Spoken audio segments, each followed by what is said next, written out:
Hello mga kabentusa, I'm ready to set up for massage therapy. Kaya ngayon ay set up ko muna mga kabentusa ang imported na katawan.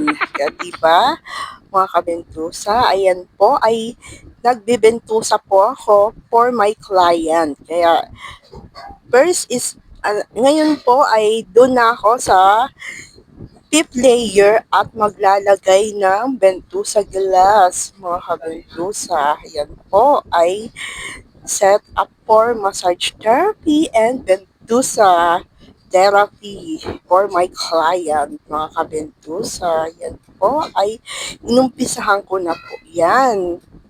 At medyo matatagalan to within 1 hour for bentusa therapy. Kaya yan po ay mapapa-release ko po siya at after 1 hour na para matanggal po ang lamig ni client. Yan po mga kabentusa.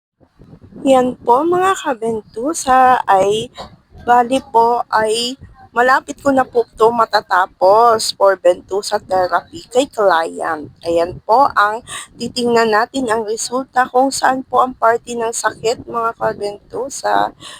Diyan po sa imported na katawan mga kabentusa. At siya po, deserve naman po ni client na magpapabentusa siya. Ayan. Diba mga kabentusa? O, diba? Deserve niya para matanggal yung lamig sa katawan. Mga kabentusa. Ito po ay